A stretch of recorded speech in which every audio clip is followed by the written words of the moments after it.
Rotational motion छ भने के हुन्छ त्यसमा लिनियरको सट्टा के हुन्छ रोटेशनल मोसनलाई के भन्छौँ हामी के मोमेन्टम भन्छौँ हामी एंगुलर मोमेन्टम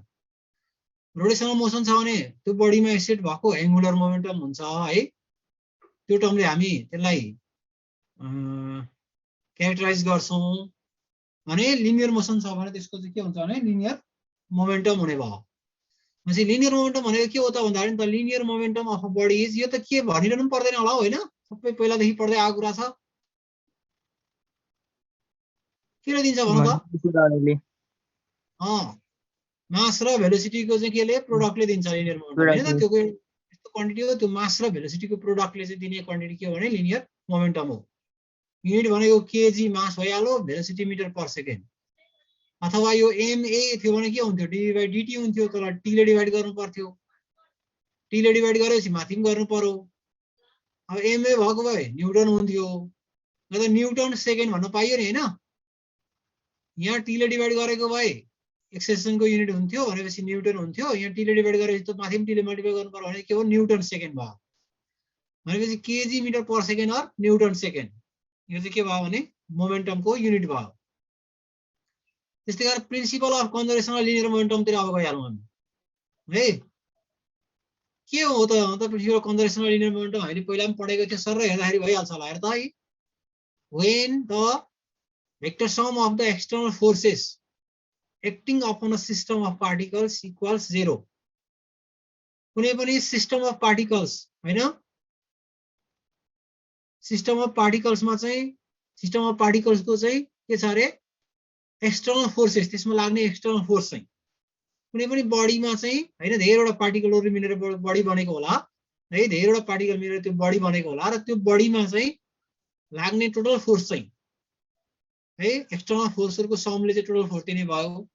त्यो टोटल एक्सटर्नल फोर्सको चाहिँ के छ भने vector sum of the external force चाहिँ यदि 0 छ भने भनेको एक्सटर्नल फोर्स लाग्दैन भने the total linear momentum of the system remains constant भन्छ भनेको प्रत्येक इन्स्टेन्ट अफ टाइममा चाहिँ हैन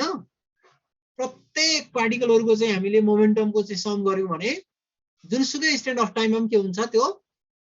के हुन्छ भन त त्यो सम अफ द मोमेन्टम चाहिँ के हुन्छ उति नै हुन्छ भनेको सम अफ द मोमेन्टम के हुन्छ उति नै हुन्छ एउटा पार्टिकुलर इन्स्टेन्ट अफ टाइममा कति थियो अनि पछाडी पनि के हुन्छ त्यति नै हुन्छ भनेको यदि एक्सटर्नल फोर्स हामीले एप्लाई गरेको छैन भने त्यसलाई भन्छ conservation of linear momentum if no external force is applied on the system the linear momentum is conserve भन्थ्यौ नि हामी हो त्यही भनेको यदि धेरैवटा पार्टिकल रहेछ सिस्टममा अनि त्यहाँबाट चाहिँ त्यहाँ धेरैवटा फोर्सहरु लागेको थियो अथवा गरेको थियो तर त्यसरी फोर्स लाए पनि टोटल फोर्स चाहिँ के भइदियो भन्दाखेरि लाए पनि रिजल्टेन्ट फोर्स चाहिँ 0 भयो टोटल फोर्स लाउन पाइयो तर भेक्टर सम भनेपछि त्यसको रिजल्टेन्ट चाहिँ कति आयो भने 0 आयो 0 आउने गरी लाउन पाइयो है भने त्यतिखेर के हुँदो रहेछ तिनीहरुको लिनियर मोमेन्टम चाहिँ के हुँदो रहेछ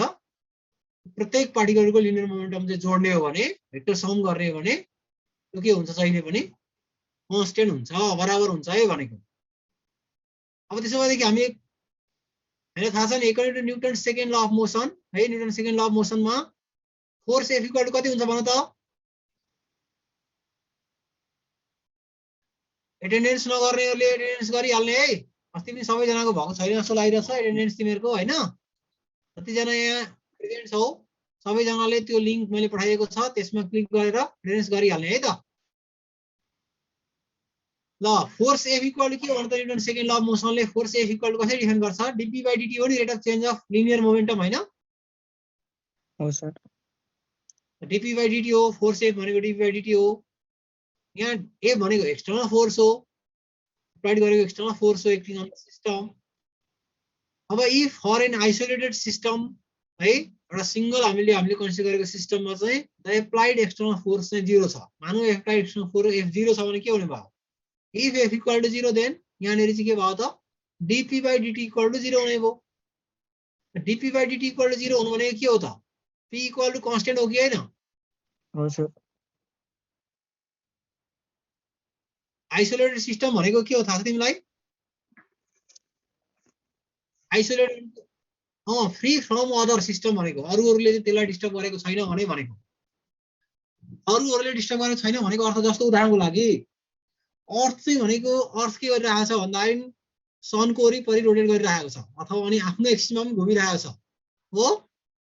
अर्थ चाहिँ सनको वरिपरि अथवा आफ्नो एक्सिसमा के गरिरहेको छ भने घुमिरहेको छ हो कि हैन हो त हो सर हो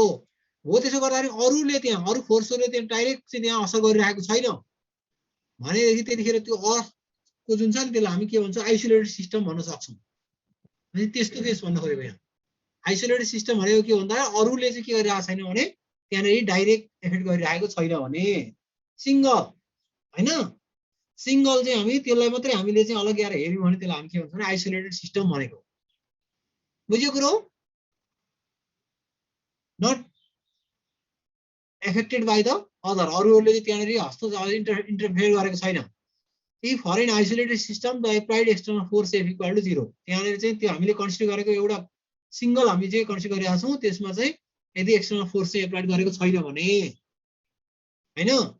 देन द जस्तो उदाहरणको लागि रकेट लियौं अरे हामीले आइसोलेटेड सिस्टममा हामीले रकेट लियौं भने त्यहाँ अब रकेटमा चाहिँ त्यहाँ भित्र इन्टरनल एनर्जीहरु के छ हैन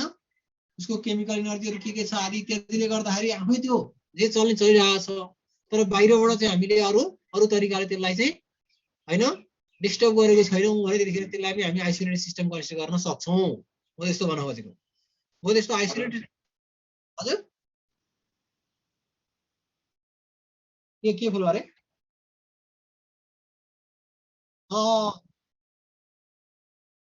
अरूसँग एट्याच नभएको भन्न खोजेको आइसोलेटेड भनेको चाहिँ आइसोलेटेड भन्ने त अहिले पनि छ नि त तिमीले अहिले कोरोनाको बेलामा आइसोलेसनमा बस्नुपर्छ भन्छ नि हो त्यस्तै त हो आइसोलेसन भन्ने बित्तिकै के हो भने अरूबाट के हुनु भने त्यसलाई डिस्टर्ब नभएको भन्न खोजेको क्या अरूसँग चाहिँ टच नभएको अरूसँग एट्याच नभएको भन्न खोजेको हो यहाँ त्यही हो कुरोहरु केही पनि हैन है अब भने चाहिँ p इक्वल टु कन्स्टेन्ट आयो that is total linear momentum of the system remains constant यसको अर्थ चाहिँ टोटल लिनियर मोमेन्टम चाहिँ के भयो त भन्दा कन्स्टेन्ट भयो अब हामी के गर्नु त भन्दा नाउ कन्सिडर द केस एउटा केस कन्सिडर गरौँ है consider the case or system of n particles of masses यिनीहरु छ नि यहाँ त कति के मास छ भन्छ त m1 m2 m3 m4 m5 गर्दै mn सम्म mn सम्म भएको मासहरु छ हैन त्यो गर्न सकिन्छ नि हैन कन्सिडर गर्न सकिन्छ नि हैन त सकिन्छ सर फिजिक्स भनेको कन्सिडर गर्नु त हो सर कन्सिडर गर्दै पढ्नु पर्यो नि बाबु के गर्ने यस्तै त संसार कन्सिडर गर्ने अनि त्यहाँबाट काम गर्ने अनि नै रिजल्ट पनि पाइन्छ अब एकैचोटी हामीले चाहिँ यो मार्समा चाहिँ हैन कन्सिडर नगरिकन मार्स यस्तो उस्तो भनेर कन्सिडर नगरिकन एकैचोटी जान खोज्दा त फेरि पोसिबल पनि नहोला नि त कन्सिडर गर्दै गरेर चाहिँ त्यहाँ यस्तो उस्तो भन्ने कुरा आएपछि यति डिस्टेन्स छ अनुमानित यति छ यो सबै कुराहरु गरेर चाहिँ त्यसका चाहिँ यस्तो छ ग्राभिटी त्यहाँ छ अनि यहाँनेरि चाहिँ जानलाई यति चाहिँ हुन्छ भन्ने कुरा गरेर न अनि अहिले आज मान्छे पनि पुगे नि त त्यहाँ पुगेका छैन त छन् नि मान्छे पुगे मान्छेले त पुगेका छैन होला अथवा मान्छे पुगे बराबर है त्यहाँ चाहिँ भनेको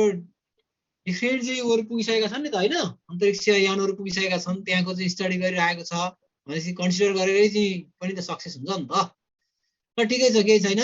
है अब यहाँ हामीसँग जस्तो मानिनु यस्तो खालको सिस्टम र छ यहाँनेरि चाहिँ एउटा सानो मास छ होला यहाँनेरि अर्को मास छ होला हैन यस्ता यस्ता मासहरु चाहिँ के छन् भन्दाखेरि धेरैवटा मासहरु छ सपोज हामीसँग यस्ता धेरैवटा मासहरु छ यी सबै मासहरु चाहिँ के भयो त भन्दाखेरि के भयो भने त यिनीहरुको मास चाहिँ के छ अरे m1 छ यो फर्स्टको m1 होला अर्को m2 होला m3 m4 गरेर सबै टोटल चाहिँ सबै मासहरुले भरिएको छ यो है n पार्टिकल्सहरु रहेछ यहाँ n पार्टिकलहरु छ in addition to their own interaction अब यी मासहरु बीचमा पनि के होला भन्दा इन्टरेक्सन होला यिनीहरु बीचमा पनि इन्टरेक्सन होला भनेको एउटाले अर्कोलाई एट्र्याक्सन गर्ला एउटा मासले अर्को मासलाई एट्र्याक्सन गर्ला न्यूटन्स हैन ल अफ ग्राभिटेसनमा पनि त्यही भन्छ एउटा मासले अर्को मासलाई एट्र्याक्सन गर्छ भन्छ हैन अरु इन्टरेक्टिभ फोर्सहरु पनि होलान् है त हो त्यस्ता खालका चाहिँ इन्टरेक्टिभ फोर्सहरुको साथसाथै in addition to their own interaction है with each other external force is acting on them यी पार्टिकलमा चाहिँ के लाग्छ मरे भन्दा हामीले एक्सटर्नल फोर्स लाग्छ मरे एक्सटर्नल फोर्स एप्लाई गरेको छौं एक्सटर्नल फोर्स एप्लाई गरेको छौं भने के हुन्छ भन्नु त्यसो भए यिनीहरुमा चाहिँ एक्सटर्नल फोर्स हामीले एप्लाई गर्यौं भने के हुन्छ होला त यो यसरी एक्सटर्नल फोर्स एप्लाई गर्यौं ल यहाँबाट लाइन एक्सटर्नल फोर्स यहाँ लाइन होला आफ्नो भ्यालु लाइयो होला हैन यहाँ लाइयो होला यहाँ लाइयो सबै चाहिँ सबैमा चाहिँ एक्सटर्नल फोर्स हामीले यसरी प्रत्येक पार्टिकलमा लाग्यौं हैन external force is acting on them अथवा हामीले एक्सटर्नल फोर्स एप्लाई गरेको सिस्टम अफ पार्टिकल्समा so that they acquire velocities external force apply गरेपछि यी पार्टिकलहरुको के हुन्छ हो त सर्टेन भेलोसिटी त हुन्छ नि त हैन हुन्छ सर तिनीहरुको भेलोसिटी कति हो हजुर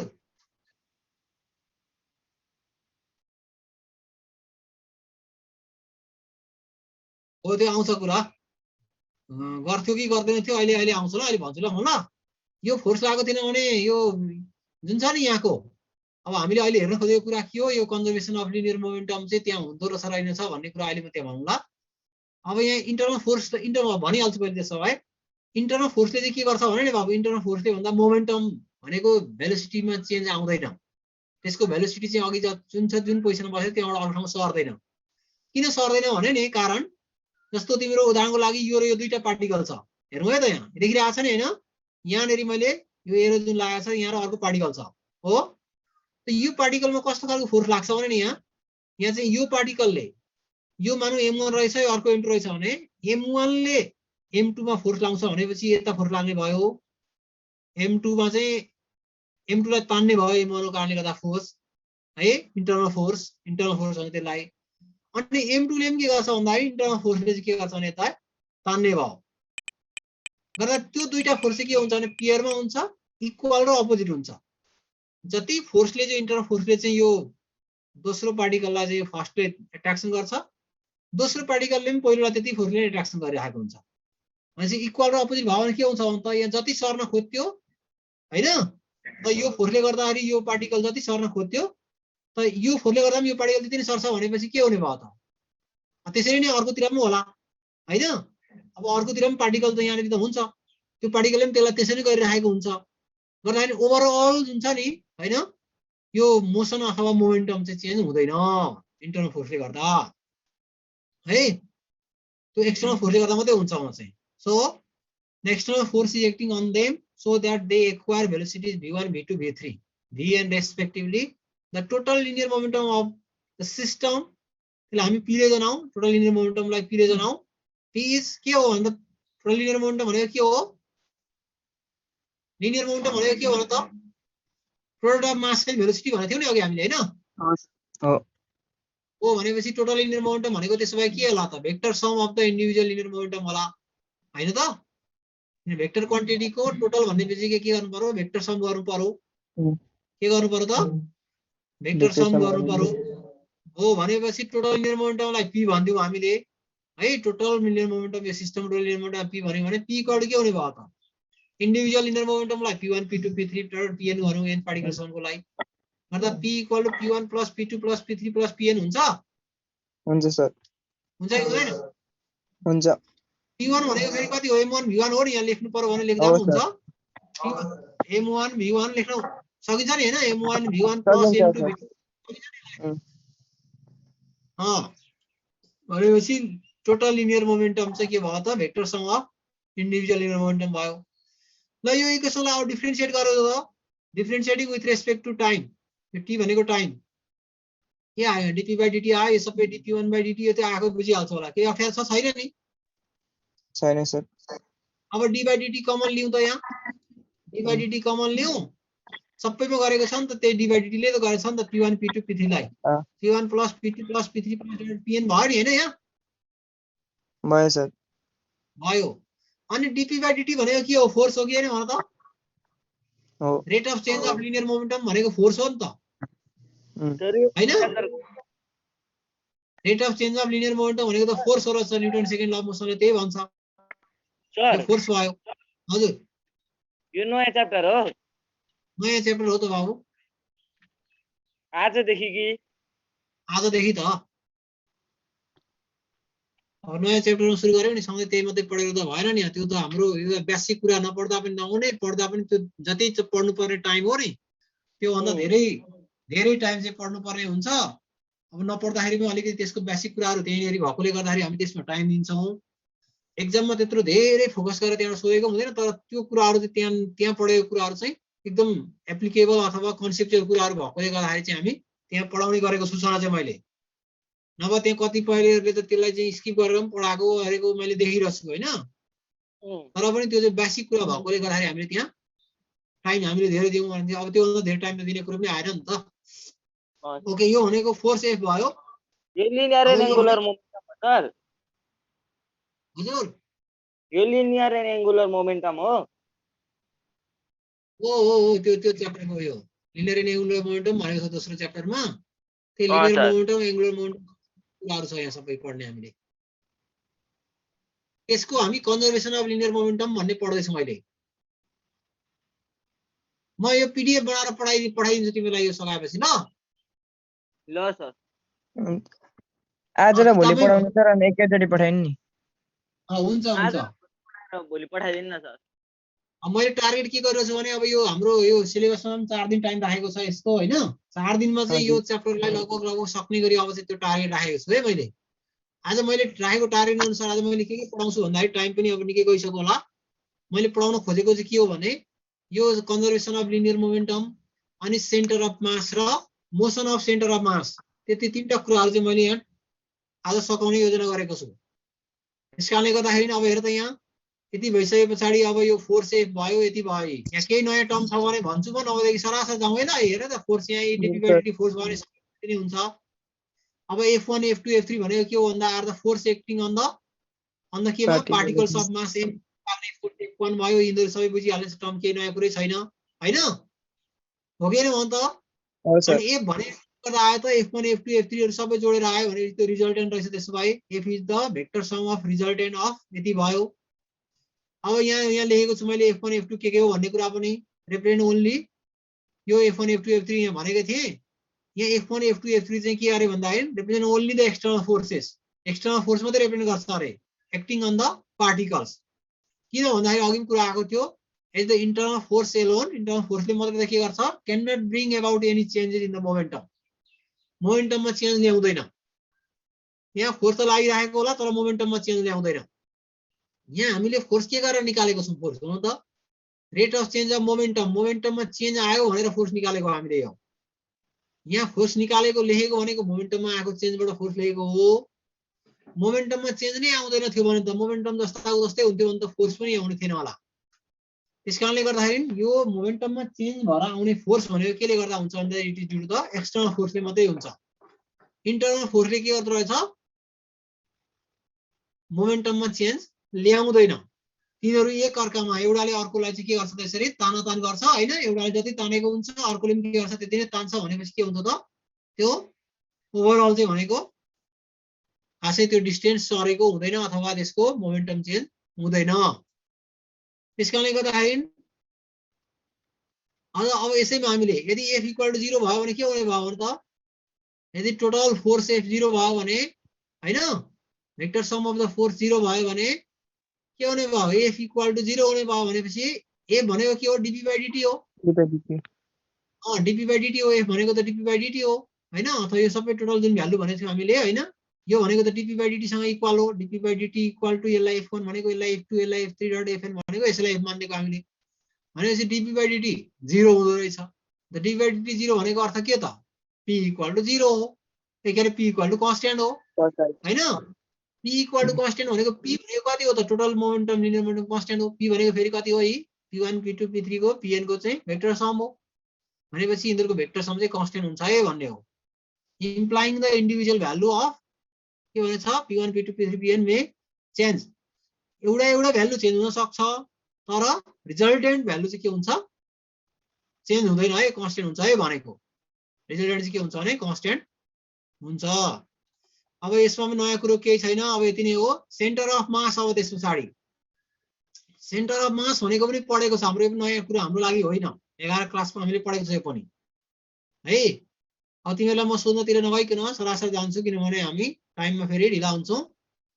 for a system consisting of large number of particles, धेरैवटा पार्टिकलले चाहिँ त्यो सिस्टम बनेको रहेछ, त्यो बडी बनेको रहेछ भने त्यो बडीमा पनि धेरैवटा पार्टिकलहरु रहेछन् भने के हुन्छ त भन्दा देयर इज वन पोइन्ट, त्यहाँ एउटा कुनै एउटा पोइन्ट हुन्छ है इन व्हिच इन इट त्यो बडीमा चाहिँ त्यहाँ एउटा पोइन्ट हुन्छ which behaves is to the entire mass of the system were concentrated. सबै हैन सबै मासलाई चाहिँ रिप्रेजेन्ट गर्ने है सबै मास चाहिँ त्यही प्रोसेस हो कन्सन्ट्रेट भएको भने जस्तो एउटा पोइन्ट हुन्छ and its motion is the same as would ensure if the external force acting on the system were directly applied to it भनेको अर्थ के हो भन्दाखेरि यदि हामीले त्यो हरेक पोइन्टहरुबाट चाहिँ फोर्स लगाएर त्यो बडीमा मोसन ल्याएको थियौ भने ती सबै फोर्सहरुको सट्टामा टोटल फोर्स चाहिँ रिजल्टेन्ट फोर्स चाहिँ जति resultant force F1 + F2 + F3 भेक्टरसम्म गरेर आउँथ्यो त्यो पनि डाइरेक्ट त्यही पोइन्टमा लाग्यौ भने जस्तो खालको मोसन आउँथ्यो अघि त्यस्तै खालको मोसन ल्याउने त्यो एउटा पोइन्टलाई चाहिँ हामी के भन्छौं सेन्टर अफ मास भन्छौं है अब म एउटा यसको यो भनेको कुरा बुझियो अलिअलि अलिक मजाले बुझ्दिन पहिला पढ्दा कति बुझेको थियौ हुन त पहिला पनि आएको कुरा हो यो नयाँ टर्म त होइन तै पनि म भन्दिहाल्छु सर बुझ्यो बुझिसकेको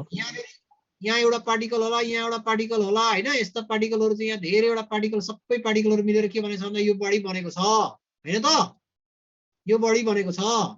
यस्ता कोही पार्टिकल ठुला होलान् कोही साना होलान् अथवा कस्ता कस्ता छन् जे होस् यो बडी चाहिँ के भन्छ यस्ता लार्ज नम्बर अफ पार्टिकलले बनेको छ अब लार्ज नम्बर अफ पार्टिकल्सले बनेको जुन यो बडी छ है भने यी सबै हुन्छ नि पार्टिकल चाहिँ डिफरेन्ट मासहरु छ नि त हैन यी सबै पार्टिकलहरुको मासलाई सबै मासलाई रिप्रेजेन्ट गरेर एउटा पोइन्ट हुन्छ अरे ल मानौ यहाँनेरि छ अरे पोइन्ट ल सबै मासलाई रिप्रेजेन्ट गरेर एउटा के हुन्छ त यहाँ पोइन्ट हुन्छ त्यो पोइन्ट चाहिँ के हुन्छ त भन्दाखेरि सबै मासलाई रिप्रेजेन्ट गर्छ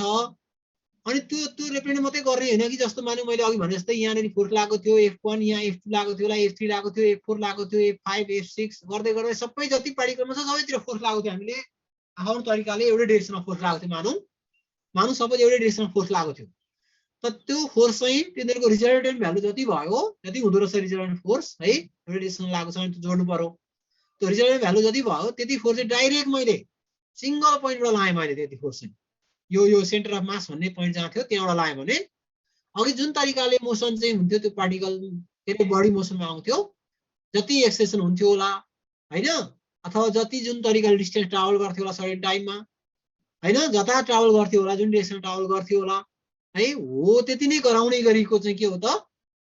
त्यो सेन्टर अफ मास भन्ने पोइन्टमा चाहिँ डाइरेक्ट हामीले टोटल फोर्स लाग्यो भने त्यो मोसन अघि जस्तो थियो इन्डिभिजुअल पार्टिकलमा लाउँदाखेरि फोर्सहरु लाउँदाखेरि त्यो इन्डिभिजुअल पार्टिकलको सट्टामा यो सेन्टर अफ मास भन्ने पोइन्टमा चाहिँ त्यो टोटल फोर्स लाग्यो भने के हुन्छ त रिजल्ट त्यति नै आउँछ भनेको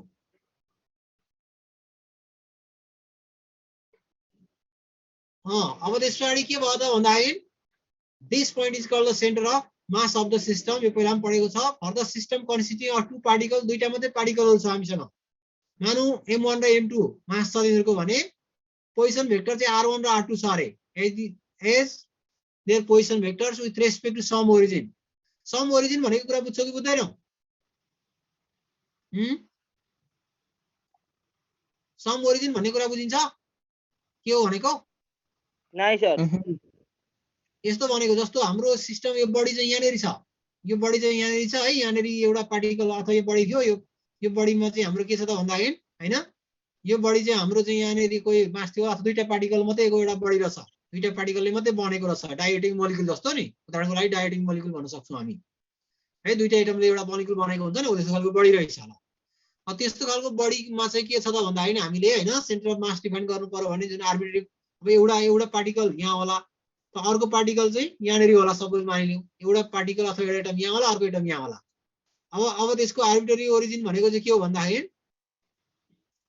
जस्तो यहाँनेरि मैले के गर्ने त भन्दाखेरि यहाँ एउटा मैले कोअर्डिनेट कन्सिडर गरे कोअर्डिनेट एक्सिस है मैले यसलाई लिए मैले एउटा फिक्स्ड पोइन्ट मैले कन्सिडर गरे त यो फिक्स्ड पोइन्टको रेफरेन्समा यतापट्टि मैले x एक्सिस भने यतापट्टि y एक्सिस भनेको थिएँ मैले हैन त्यसको रेस्पेक्टमा चाहिँ है त्यसको रेस्पेक्टमा चाहिँ अब यो जस्तो यो स्पेसमा रहेछ प्लेनमा रहेछ भने यो चाहिँ के भयो भन्दाखेरि यो चाहिँ हुन्छ नि हो यसको रेस्पेक्टमा यो कति डिस्टेन्समा छ त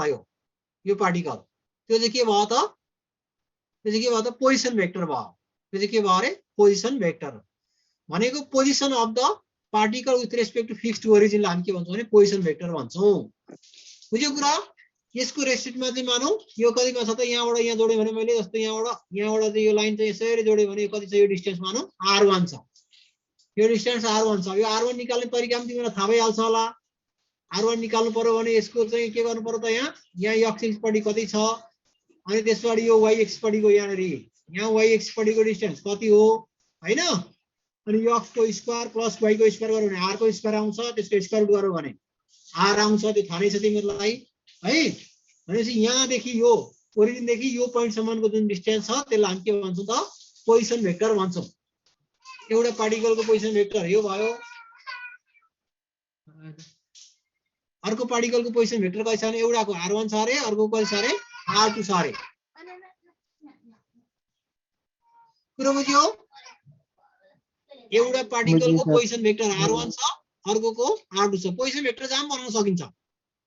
आखिर त्यसकै रेफरेन्समा हेर्ने हो। हेर्दाखेरि हामीले r1 r2 भन्ने त्यसकै रेफरेन्समा हेर्ने हो। यो कति टाढा गइरहेको छ थाहा पाइहालिन्छ।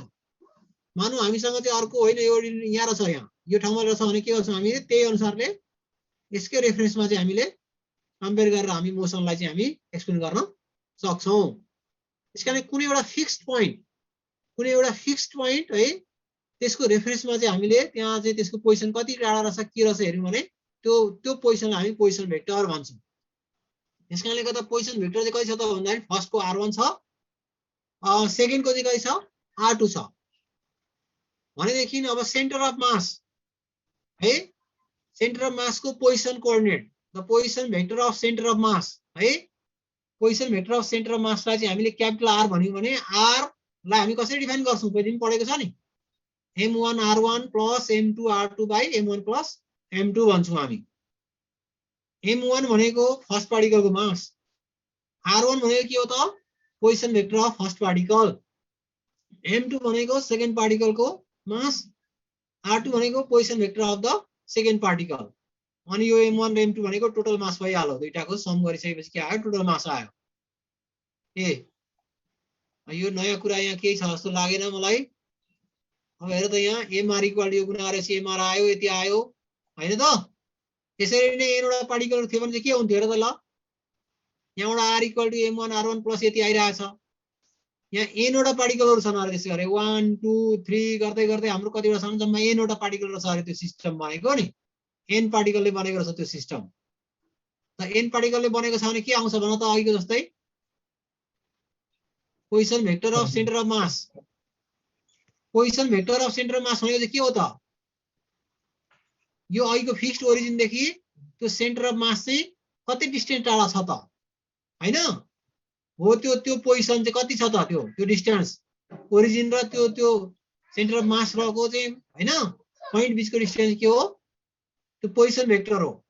जस्तो यहाँ अहिले सेन्टर अफ मास मानौँ यहाँ रहेछ भने चाहिँ यो ओ देखि यो एम सम्म सेन्टर अफ मास भयो। हाम्रो ओरिजिन यस्तो रहेछ भने यो ओरिजिन यो रहेछ भने ओरिजिन यो रहेछ भने त्यो भयो। पार्टिकलहरु चाहिँ यसरी यहाँनिर रहेको होला, यहाँ पार्टिकलहरु चाहिँ यहाँभित्र रहेको होला हैन। पार्टिकल चाहिँ कहाँ होला भने त्यहाँ रहेको होला। यहाँ पार्टिकल रहेको होला बडी यहाँ थियो। हामीले फिक्स्ड ओरिजिन यहाँ ल्यायौँ, त्यसको एक्स एक्सिस यता छ, वाइ एक्सिस यहाँ छ, जेड एक्सिस यता छ। अब यही ओरिजिनको रेस्पेक्टमा चाहिँ यो फर्स्ट पार्टिकल कति टाढा थियो त यहाँ यो दुईटा जोड्ने लाइन त्यो r1 भयो। सेकेन्ड पार्टिकल मानौँ यहाँनिर रहेछ ल, सेकेन्ड पार्टिकल जोड्ने लाइन चाहिँ के भयो r2 भयो। थर्ड पार्टिकल त्यस्तै गरेर m3 एउटा थियो भने r3 भयो हैन। त्यस्तै गरेर अब यहाँनिर यहाँ जति पार्टिकलहरु छन् हैन ती सबै पार्टिकलहरुको चाहिँ के छ त त्यसै गरेर पोजिसन भेक्टर चाहिँ r1 r2 r3 गर्दै गर्दै n पार्टिकलको चाहिँ rn छ भने अब के हुने भयो त m1 r1 m2 r2 m3 r3 गर्दै गर्दै mn rn सम्म जोड्नु पर्यो। Divide m1 plus m2 plus m3 गर्दै n पार्टिकलको मास mn भयो भने यति हुने भयो। यो सेन्टर अफ मासको चाहिँ यो पोजिसन यहाँ पोइन्टमा रहेछ सेन्टर अफ मास मानौँ भने यो ओरिजिन देखि यहाँसम्मको हैन यो लेन्थ चाहिँ के भयो त यतातिर गएको लेन्थ चाहिँ के भयो त position vector of the centre of mass भयो। क्यापिटल आर जनाको यसलाई भनेपछि क्यापिटल आर यति हुँदो रहेछ है डेफिनेसन यति भनौँ। अब यसलाई यो तरिका लेख्न सकिन्छ k equal to 1 to n summation हैन summation k equal to 1 to n nkr लेख्न सकिन्छ नि यसलाई हैन सकिन्छ सर सकिन्छ नि। m1 यसलाई चाहिँ हामी सिम्प्लिफाई गर्नु भने के हुन्छ m1 r1 प्लस कहाँसम्म जोड्नु पर्ने भन्दा n सम्म भनेको त हो नि यो ए। अब हामीले कार्टेसियन कोअर्डिनेटमा लेख्ने भने के हुन्छ कार्टेसियन कोअर्डिनेट भनेको x एक्सिस पट्टि y एक्सिस पट्टि z एक्सिस पट्टि टर्ममा लेख्ने भने हैन र आरके भनेको छ नि केथ कोअर्डिनेट है यो आर्थ पार्टिकलको हैन हामीले भनेको जस्तै कि आर्थ हैन आर्थ भनेको त हाम्रो यो के अरे पोजिसन भेक्टर भयो केथ पार्टिकलको पोजिसन भेक्टर किनभने 1 भने जस्तै 2 भने जस्तै हामीले जेनरलाइज गर्दा केथ राखेको छौं है त्यो भने कति हुने भयो त x पढेको x i y j + z k भने जस्तै हो केही पनि हैन r = x i y j z k पढेको थियो नि हामीले त्यो कि थिएन हो त हो सर पढेको हो तर यहाँ त 1 2 3 4 हरु छन् त्यस कारणले गर्दा त्यसको लागि हामीले यहाँ के लेखेको त्यसको लागि के भयो x k i y k j z k के भयो अनि सेन्टर अफ मासको पोजिसन भेक्टर चाहिँ के छ त मानौ x y z छ पोजिसन भेक्टर चाहिँ x एक्सिस पढिको x छ भनेको अर्थ यहाँबाट तल यहाँ x एक्सिसमा परपेन्डिकुलर खिच्यौ भने यो यहाँबाट यहाँ परपेन्डिकुलर खिच्यौ भने के हुन्छ यहाँ नेरी चाहिँ यो ओरिजिनबाट यहाँसम्म गएको कति भयो x भयो अनि यहाँबाट तिमीले चाहिँ के गर्यो भने यस्तै गरेर ए x एक्सिस कता छ हाम्रो यही छ हैन त x एक्सिसमा जानेरी परपेन्डिकुलर छुन्छ त्यो चाहिँ के भयो त x एक्सिस भयो है अथवा डाइरेक्ट होइन भने हामीले के गर्नु पर्यो यसलाई यो चाहिँ x y या त यो प्लेनमा परपेन्डिकुलर खिच्नु पर्यो यो प्लेनमा परपेन्डिकुलर खिचिसके पछाडी चाहिँ के गर्नु पर्यो त अब त्यहाँबाट योसँग प्यारल गेम बनाउनु पर्यो हैन योसँग प्यारल चाहिँ प्यारल भन्ने गरी त्यसलाई जानेर हुन्छ नि त्यहाँनेरि पुग्छ यो x एक्सिस पढिको चाहिँ देन त्यो थाहा नै छ होला तिमीहरूलाई 3 डाइमेन्सनल केसमा त्यो निकाल्न थाहा छ नि हैन त कि थाहा छैन अब हाम्रो 2 डाइमेन्सनल केसमा त के हुन्छ भन्दा सिधै सिम्पली हामीले यहाँबाट सुन है यहाँ मास एम रहेछ यहाँ पोजिसन भेक्टर यहाँ रहेछ भने सिधै यहाँबाट x पढि पर्ने खिच्ने जहाँ भेट्यो त्यो x कोअर्डिनेट भयो यहाँबाट यहाँ लगेको त्यो y कोअर्डिनेट भयो तर 3 डाइमेन्सनल केसमा त तीनटा हुन्छ नि त यहाँ तीनटा हुन्छ त्यो त स्पेसमा हुन्छ नि त यस्तो स्पेसमा हुन्छ यो तिमीहरुको चाहिँ यस्तो वालहरु सम्झ यतापटि x एक्सिस एउटा y एक्सिस माथिपटिको z एक्सिस छ भने है त त्यहाँबाट के गर्नुपर्छ हामीले यहाँबाट चाहिँ यो प्लेनमा परपेन्डिकुलर खिच्नु पर्छ त्यो प्लेनमा परपेन्डिकुलर खिचिसके पछाडी के गर्नुपर्छ त यो y एक्ससँग प्यारलल लाइन खिच्दाखेरि जहाँनेरि x एक्सिसमा छुन्छ त्यो प्यारलल लाइनले त्यहाँ परपेन्डिकुलर खिचिसकेपछि है त्यो तल प्लेनमा परपेन्डिकुलर खिचिसकेपछि त्यो पोइन्ट चाहिँ ओरिजिन त्यो पोइन्ट चाहिँ x एक्सिस हुन्छ अनि त्यसपछि यो x एक्सिसमा प्यारलल खिच्दाखेरि चाहिँ जहाँनेरि यो z एक्सिसमा अहिले हाम्रो z एक्सिस छ त्यहाँ छुन्छ त्यो चाहिँ के हुन्छ हाम्रो त्यो z कोअर्डिनेट हुन्छ त्यसरी नै यहाँबाट हामीले हैन अर्को प्लेनमा लगेर चाहिँ त्यो प्यारललसँग खिचेपछि यहाँ जहाँनेरि छुन्छ त्यो चाहिँ के हुन्छ y कोअर्डिनेट हुन्छ अथवा यसरी नै हामीले के गर्नुपर्छ भने यो बनाउनु पर्छ यो थाहा नै छ होला अब त्यसपछि हामी के गर्नु त भन्दाखेरि यहाँनेरि हेर त यसरी नै के हुने भयो त अघि जस्तै हामीले x कोअर्डिनेटमा भनेपछि के गर्नु पर्यो भने त r को सट्टामा x राख्नु पर्यो m1 x1 m2 x2 x पढिको मात्रै लिने सबैको x पढिको मात्रै लिने है x पढिको मात्रै हामी x कोअर्डिनेट m1 को पनि x कोअर्डिनेट कति रहेछ m2 को पनि x कोअर्डिनेट कति रहेछ m3 को पनि x पढिको कोअर्डिनेट कति थियो त्यो गरेर चाहिँ हामीले यसरी भ्यालु निकाल्यौ भने के आउँछ x coordinate of the centre of मास आउँछ त्यसैले नै y मा हेर्यौ भने y कोअर्डिनेट आउँछ z मा हेर्यौ भने z कोअर्डिनेट आउँछ ल अब हेर है त यहाँ अब हाम्रो यो चाहिँ पार्टिकल अफ द मास चाहिँ छ नि हैन कन्टिन्युअस डिस्ट्रिब्युसन भएको छैन भने हामी समेसन सिम्बल युज गर्छौं तर कन्टिन्युअस डिस्ट्रिब्युसन भएको छ भने के गर्छौं हामी त्यसको ठाउँमा इंटीग्रेसन सिम्बल युज गर्छौं हामी है स्मुथली डिस्ट्रिब्युट भएको छ भने हामी के गर्छौं इंटीग्रेसन युज गर्छौं अघि पनि भने के हो हाम्रो यहाँ मास र त्यो पोजिसन भेक्टरको गुणा गरेर सम गरेको थियो हामीले यहाँ पनि के गर्छौं हामी मास भनेको स्मल मास dm मान्यौ मास र पोजिसन भेक्टरको हामी के गर्छौं त यो इंटीग्रेसन गर्छौं यहाँ केही छैन नयाँ टर्महरु यदि हेर्ने अब यो टाइम पनि सकिहाल्यो जस्तो के छ अर्को टाइम छ कि छैन तिमीहरुसँग अब भन त छैन सर खाली हो होइन सर अब भ्याइदैन त अनि काम हुन्छ नि त सर भोलि नै पढ्नु त्यसो भए सर अनि दुई 15 देखि पछाडी त कहाँबाट भ्याउनु सर घरमा काम भइहाल्छ नि ए काम के गरिरहनु पढ्छु म पढाइ छ मेरो भन्नु नि अनि हैन काम हुन्छ नि ल भोलि हेर्नु त्यसो ल आज यो एउटा सक्ने भने थियो अलि सकिएन भोलि यो हेरेर आउँदै कि म पठाइदिराख्छु नि त अनि मलाई के गरौँ हुन्छ सर पठाइदिदा त